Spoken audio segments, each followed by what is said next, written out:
tudo bem com vocês? Que bom, né? Estamos juntos mais uma vez, mais uma aula de língua portuguesa. E hoje nós vamos conversar um pouquinho mais sobre a sintaxe. Lembrando que quando eu falo em sintaxe, eu estou falando sobre a relação das palavras dentro de uma frase ou dentro de um sintagma, né? E para a gente pensar na sintaxe, a gente precisa pensar em alguns conceitos. Quais são eles? Sujeito, predicado, adjunta adnominal, adjunta adverbial, complemento nominal e assim por diante. Vários conceitos que a gente já estudou. E hoje nós vamos trabalhar de uma maneira mais profunda com o sujeito. Hoje nós vamos falar sobre o sujeito da frase ou o sujeito da oração. Por que nós vamos falar sobre esse assunto especificamente hoje? Porque para a gente entender como que acontece a concordância verbal e também a concordância nominal, a gente tem que conseguir detectar muito bem dentro da frase o sujeito, tá bom? E aí, para a gente pensar melhor nisso, a gente precisa saber o que é um sujeito, quais são os tipos de sujeito que nós temos, tá bom? E aí, a partir disso, então, vocês terão a base suficiente para entender a concordância verbal. Olha só, pessoal, primeira coisa que nós já vimos, inclusive em algumas aulas, o sujeito pode ser agente e o sujeito pode ser paciente. Sujeito agente, aquele que pratica a ação expressa pelo verbo. Sujeito paciente, aquele que recebe a ação que está expressa pelo verbo, tá bom? O que as bancas de concurso elas costumam fazer, inclusive? A ordem direta de uma frase, pessoal, é sujeito, verbo e complemento, tá bom? Sujeito e predicado. Por vezes, o que a banca de concurso faz? Coloca o complemento, o verbo, um monte de intercalações e o sujeito lá na frente. E aí, dentro da frase, você precisa achar quem é o verbo e aonde que está aquele elemento que pratica ou que recebe essa ação que está expressa pelo verbo, tá bom? Quando você encontra dentro da sua frase, esses dois elementos eles têm que concordar, tá bom? Então essa é a primeira coisa que vocês têm que pensar. O sujeito dentro de uma frase é aquele que pratica ou que recebe a ação que está expressa no verbo. A ordem direta de uma frase, né, nós temos o sujeito, o verbo e o complemento. Mas nada impede que, às vezes, essa frase ela venha toda bagunçada. A gente vai ver alguns exemplos. Nada impede que essa frase ela venha toda bagunçada e o sujeito ele apareça lá no meio da sua frase, tá bom? E aí você tem que saber identificar para ver se essa frase está correta do ponto de vista, inclusive, da concordância, tá bom? Então, primeira coisa, vocês já entenderam, sempre dentro de uma frase, analisar ou averiguar quem é que está praticando ou recebendo essa ação expressa pelo verbo. Além disso, pessoal, nós temos aí alguns tipos de sujeito que a gente precisa também conversar a respeito. Nós temos, pessoal, sujeito simples. Dá uma olhadinha no seu slide. Nós temos o sujeito chamado de sujeito simples. Nós temos o sujeito que é chamado de sujeito composto. Nós temos o sujeito que é chamado de sujeito desinencial, temos o indeterminado, temos o oracional e temos também oração sem sujeito. Socorro, muita coisa, mas vocês conseguem tirar isso daqui de letra, aprender muito facilmente. Nós vamos ver uma série de exemplos para que vocês, ao final dessa aula, consigam entender muito bem esses tipos de sujeito, tá bom? Pessoal, o que eu chamo de sujeito simples? O que é um sujeito simples? É o sujeito que tem apenas um núcleo, tá bom? É o sujeito que tem apenas um núcleo. Por exemplo, o aluno assistiu a aula. Mais um exemplo. Os alunos assistiram a aula. Certo? Pessoal, olha só. Nessa minha primeira frase, Quem é o meu sujeito? Nessa minha primeira frase, o sujeito é o aluno. E na minha segunda frase, quem que é o sujeito? Os alunos. Por que eu sei isso? Qual que é o verbo? Aqui, o meu verbo. Verbo, verbo. Quem que pratica ou quem que recebe essa ação que está expressa no verbo? O aluno e os alunos. Sujeitos, agentes, eles praticam essa ação, não é? O aluno, os alunos. Gente, olha só, às vezes a pessoa acha que o sujeito é apenas a palavra aluno. Não, tá? O aluno é o núcleo do sujeito. Isso aqui tudo é chamado de sujeito e a palavrinha mais importante dentro desse sujeito eu chamo de núcleo. Quantas palavrinhas mais importantes eu tenho dentro desse sujeito aqui? Só uma. Quantas palavrinhas mais importantes eu tenho aqui nesse sujeito? Só uma. Por isso que eu digo que nesses dois casos, o meu sujeito é sujeito, ou são sujeitos simples. Tá certo? Então, aqui nós temos sujeitos simples. Por quê? Porque eu só tenho uma palavra mais importante, eu só tenho um núcleo. Ah, professora, aqui o verbo está no singular e aqui o verbo está no plural. Sim, porque esse verbo vai concordar com o núcleo. Aqui está no singular, verbo no singular. Aqui está no plural, verbo no plural. Beleza? Como é que eu poderia também, gente, escrever essa frase? Poderia dizer o contrário, poderia dizer o seguinte...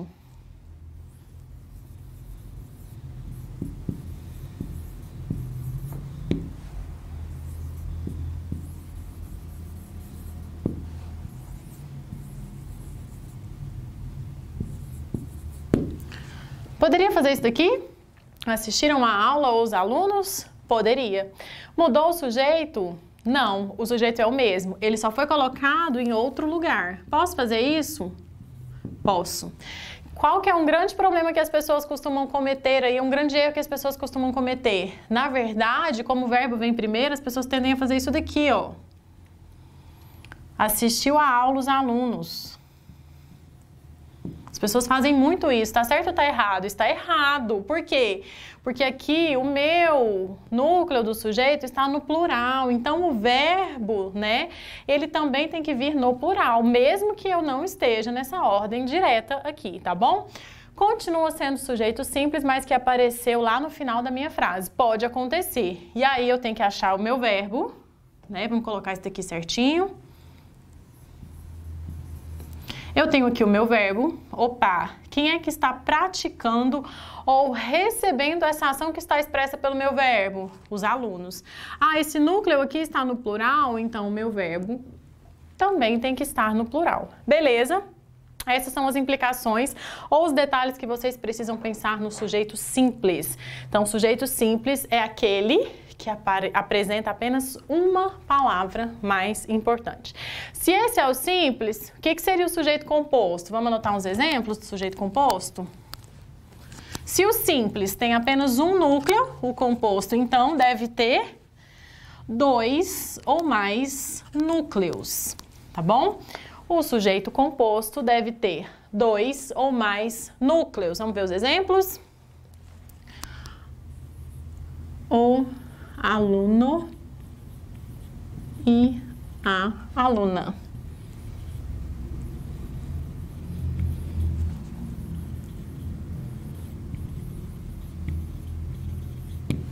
O aluno e a aluna chegaram. Qual é o verbo? Chegaram.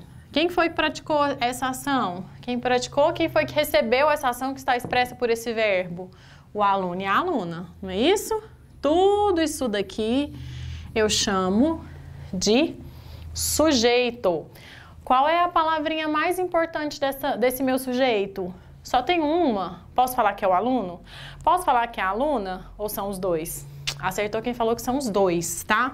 Eu tenho um núcleo e eu tenho outro núcleo, tá bom? Eu tenho um núcleo e eu tenho outro núcleo. Professora, mas tanto aluno como aluna estão no singular. Por que o verbo está no plural? Porque eu estou concordando com a ideia toda, tá bom?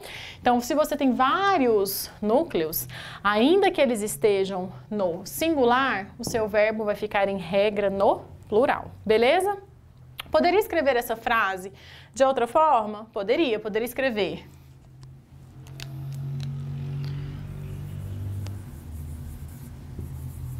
Chegaram o aluno e a aluna. Tá? Poderia fazer isso. Inclusive, aqui nós temos regras especiais de concordância, que nós vamos ver na próxima aula, tá? Nesse caso aqui, pessoal, chegaram o aluno e a aluna. Quem que é o sujeito da minha frase? Mudei o sujeito? Não, o sujeito continua aqui, ó.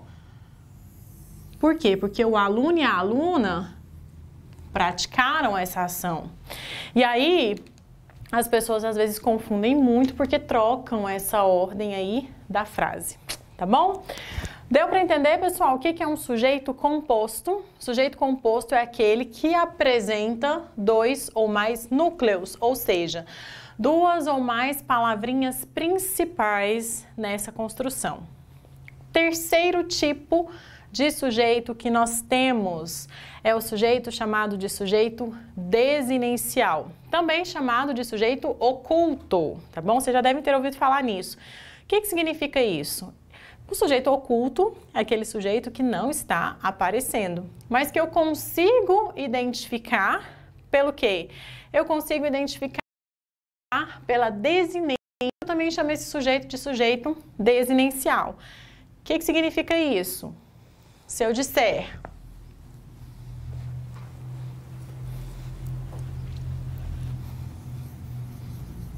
cheguei animada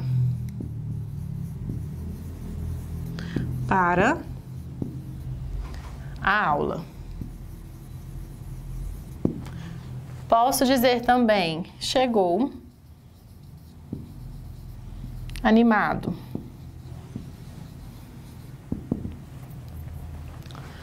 Quem cheguei? Só pode ser eu, não é isso? O eu tá aparecendo ali? Não, não tá aparecendo, mas eu consigo identificar, eu consigo falar que sou eu. Por que que eu sei que sou eu? Por conta da desinência, tá bom? Por conta do finalzinho do meu verbo, desinência ali, número pessoal. Então eu sei que eu só posso estar falando de mim. Eu cheguei. E aqui? Chegou. Quem chegou? Quem chegou? Ele, não é isso? Tá aparecendo ele ali? Não está aparecendo. Mas eu consigo identificar? Consigo identificar. Pelo quê? Pela minha desinência também, não é isso, pessoal?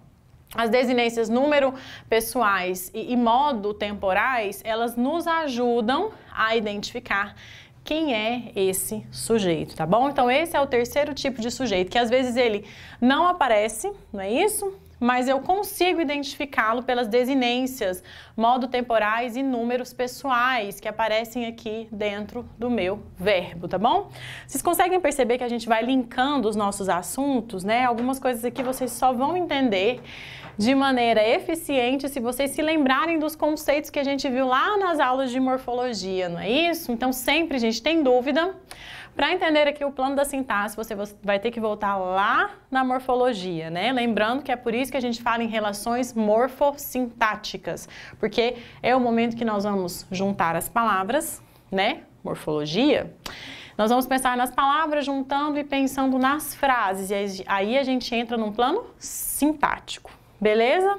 Deu para entender, pessoal? Sujeito composto, sujeito desinencial, tá bom? Vamos para mais um?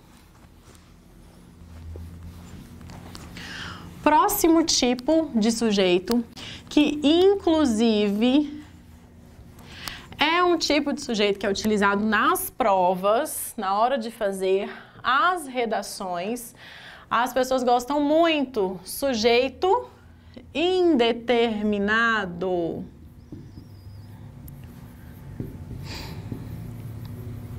Sujeito indeterminado. As pessoas gostam muito desse tipo de sujeito na hora de fazer redação. Na verdade, não é nem porque gosta, é porque tem que ser. Esse sujeito indeterminado é o sujeito que traz maior impessoalidade, tá bom? Quando a gente pensa aí na produção das redações, por exemplo, em alguns textos que são mais formais e mais impessoais, costuma aparecer esse sujeito indeterminado. Quando ou como que a gente tem sujeito indeterminado? Eles podem aparecer de duas formas. Terceira pessoa do plural, os verbos, né? Os verbos, eles aparecem na terceira pessoa do plural ou na terceira pessoa do singular mais o se. De novo, a gente falando desse danado desse se, tá bom? Quando a gente fala, então, em sujeito indeterminado, é aquele que a gente não pode dizer quem é, não é isso? E ele pode aparecer na sua frase de duas formas, tá bom? Ele pode aparecer na terceira pessoa do plural, ou ele pode aparecer na terceira pessoa do singular mais a partícula se. Quando eu falo nos verbos na terceira pessoa do singular mais o se, só vai acontecer no caso de verbos transitivos indiretos ou verbos intransitivos. Socorro, tá bom? Tem que lembrar desses conceitos. Para eu falar em sujeito indeterminado, na terceira pessoa do singular mais o se, tem que ser verbo transitivo indireto, ou seja, verbo que precisa de um complemento. E nesse complemento eu tenho preposição e também no caso de verbos intransitivos, tá bom? Vamos colocar uns exemplos para vocês aprenderem. O que seria então um sujeito indeterminado na terceira pessoa do plural? Por exemplo, posso dizer: fizeram a abordagem. Quem fez? Sei lá, não faço ideia. Alguém por aí. Sujeito indeterminado, tá bom? O meu verbo está na terceira pessoa do plural. Não é eles, professora? É, pela desinência não conseguiram entender? Sim, mas a gramática chama, quando o verbo está na terceira pessoa do plural, chama de sujeito indeterminado, tá bom? Lembrem-se disso. E na terceira pessoa do singular mais o se, posso dizer: trata-se de pessoas felizes. Trata-se de pessoas felizes. Professora, não deveria ser tratam-se concordando com pessoas? Não. Por quê? Porque nesse caso aqui, pessoal, eu tenho um sujeito indeterminado. Quem trata, trata de algo ou de alguém, não é isso? Quem trata, trata de algo ou de alguém. Verbo transitivo indireto. Tem o se junto com ele, ele sempre vai ficar na terceira pessoa do singular, tá? Pode ser passado, pode ser presente ou pode ser futuro, mas ele sempre vai ficar no singular. Claro que eu tô falando no caso dos verbos transitivos indiretos. Ou poderia dizer também: vive-se bem nessas cidades. Verbo intransitivo. Também fica na terceira pessoa do singular, se estiver ligado ao se, e nós temos aqui também caso de sujeito indeterminado. Tá bom? Lembrem-se disso. O sujeito vai aparecer? Não vai aparecer e eu não sei quem é esse sujeito. Se o verbo tiver na terceira pessoa do plural ou na terceira pessoa do singular mais o se esse verbo for transitivo indireto ou se ele for intransitivo, tá bom? Vai permanecer no singular, certo? Olha só, pessoal, a gente já aprendeu então 4 tipos de sujeito e a gente vê que não é um bicho assim tão grande, né? Com 7 cabeças. Vamos diminuir aí para umas 3 cabeças só. Próximo tipo de sujeito que nós temos. Próximo tipo de sujeito. Socorro. Olha só, pessoal. Sujeito oracional. Já não basta a gente pensar nas orações, no predicado, no sujeito, agora eu tenho que juntar tudo e falar que o sujeito ele é oracional. Pode acontecer? Pode acontecer. Sujeito oracional. O sujeito oracional, ele aparece quando? Gente, a língua portuguesa é linda, você consegue identificar pela própria nomenclatura. Sujeito oracional é o sujeito composto por oração, ou seja, por verbos. Pode acontecer isso? Pode acontecer isso, tá? Sujeito oracional é o sujeito que tem verbo, ou seja, é o sujeito composto por uma oração, por exemplo. Exemplo, olha só.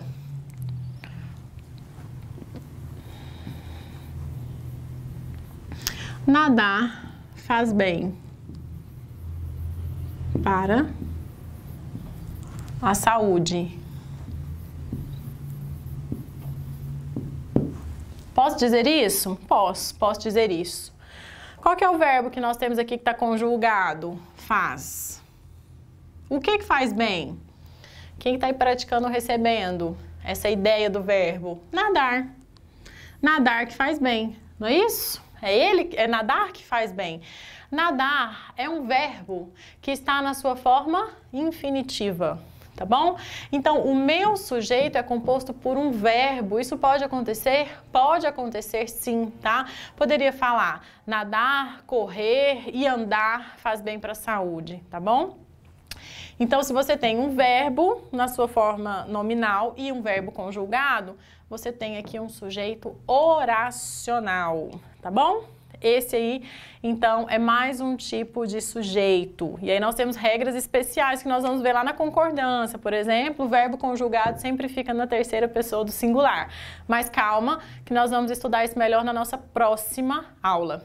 Por fim, último tipo de sujeito que a gente vai ver hoje, né, ou outro tipo de sujeito, ou ausência de sujeito, é o que a gente chama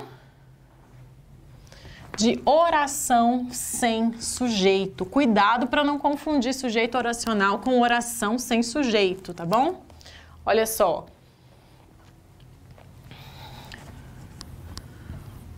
Oração sem sujeito.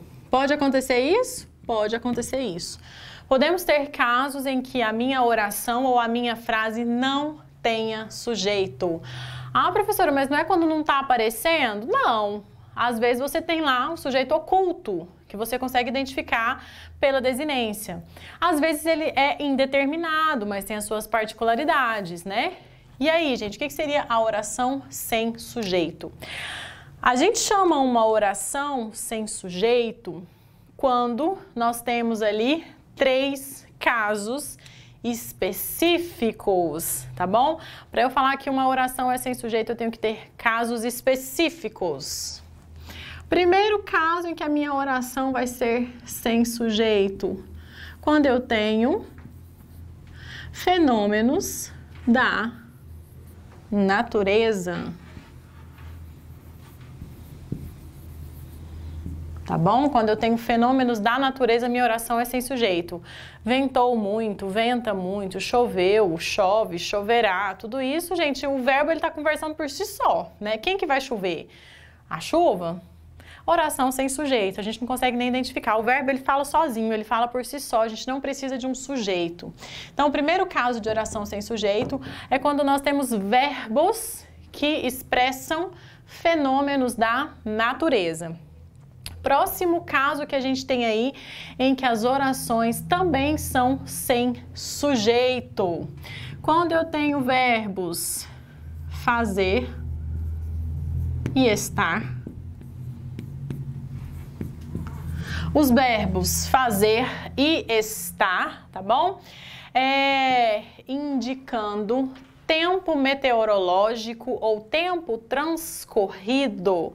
Por exemplo, faz dias frios aqui, né? Está frio hoje e assim por diante, né? Faz dias que não o vejo.